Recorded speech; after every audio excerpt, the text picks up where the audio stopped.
अब हमको तो हर समय, हर क्षण, हर तरह के आशंकाओं से ग्रसित हूं। मेरी सुरक्षा भी एक समस्या है। मेरे साथ कोई और षड्यंत्र रचा जा रहा होगा, ये भी आशंका है। और हमें मालूम है कि हम जिन ताकतों के खिलाफ संघर्ष कर रहे हैं, उनको बहुत दर्द है कि सब करने के बाद भी ये पस्त नहीं हुआ। अब कहीं ना कहीं उनको ये भी आभास है कि अगर गाजीपुर की जनता उसके समर्थन में इस बार भी खड़ी हो गई तो बहुत से लोगों को मुंह दिखाना मुश्किल हो जाएगा। इसलिए किसी तरह की कोई भी योजना बन सकती है, षड्यंत्र हो सकता है, लेकिन उस आशंका में मैं टिड्डी थोड़ी हूं कि पैर आसमान की तरफ उठा दूं कि ऊपर से जब आसमान गिरेगा तो मेरा पैर रोक लेगा। जब होगा, जो लिखा होगा वो हो जाएगा, वो टल नहीं सकता। और जो लिखा नहीं है तो वो हो नहीं सकता। साजिश हो सकती है, मारने वालों से बढ़कर होते हैं बचाने वाले। पेट्रोल बांड अब घोटाले का कांड बन चुका है। आप मुद्दा मत बनाइएगा, जनता मुद्दा बना चुकी है। क्योंकि अगर हम कोई बात कहे हैं तो हमारी वही बात मुद्दा बना दे रही है। हम फकीर हैं, हम फकीर हैं, न खाते हैं न खाने देते हैं। और जब 2017 में इस बांड का उस वक्त स्वर्गीय अरुण जेटली साहब ने, विद्वान आदमी थे,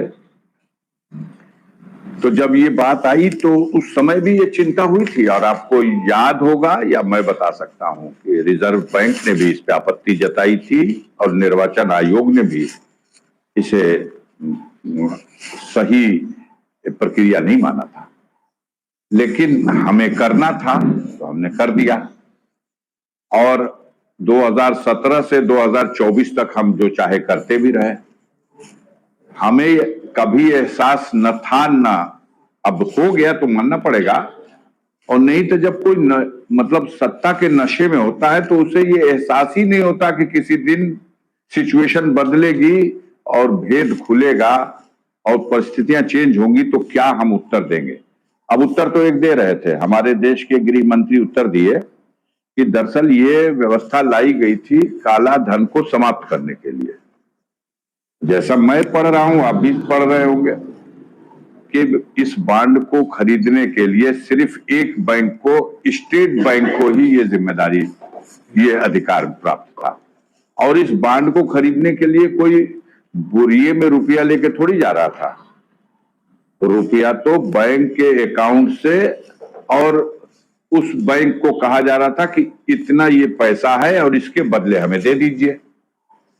मेरी जहां तक समझ है, मैं ये समझता हूं काला धन उसे कहते हैं जिसके आय के कोई ज्ञात स्रोत न हो और जो कहीं छुपा के रख दिया गया हो किसी भी रूप में, और गोल्ड के रूप में या किसी भी रूप में। लेकिन जो पैसा, जो मनी बैंक में है उसको काला धन है कैसे कह सकते हैं? क्योंकि बैंक में है और इतनी बड़ी बड़ी रकम बैंक में है, तो वो तो हमारे देश में कानून में ये व्यवस्था है कि इनकम टैक्स ऐसे सारे अकाउंट और ऐसे सारे धन पर निगरानी रखती है।